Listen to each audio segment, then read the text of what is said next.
Gerry Matier, the Executive Director of the Insurance Council of British Columbia, talks about the disciplinary process when a complaint against an individual has been registered. Once we get a complaint and we've done our initial investigation, an individual is brought in to meet with one of these IRC committees, which consists of 1 voting and 2 non-voting members.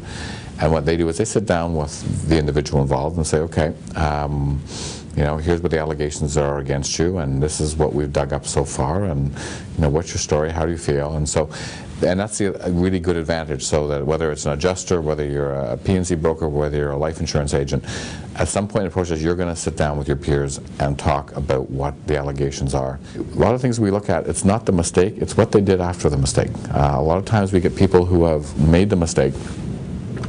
The simple thing would have been to pick up the phone and call a client. The simple thing would have been to turn and talk to the nominee and say, you know, I made a mistake here. But they don't. They try to cover it up. They try to fix it in ways that really just compound the problem.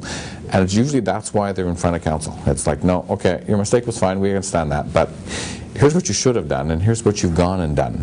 And those are the things that have got you into trouble.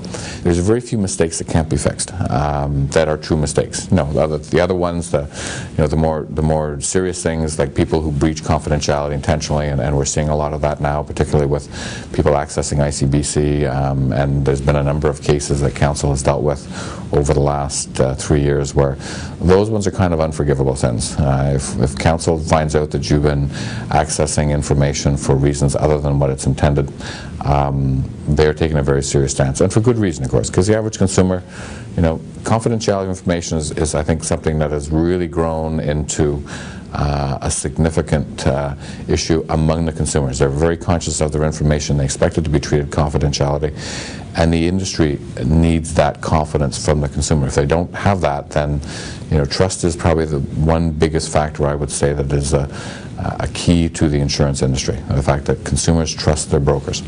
You lose that trust and everything changes. So when council finds out that people are accessing information and using it for reasons that aren't appropriate, they've come down very hard on them, and usually the people aren't getting a second chance to do it again.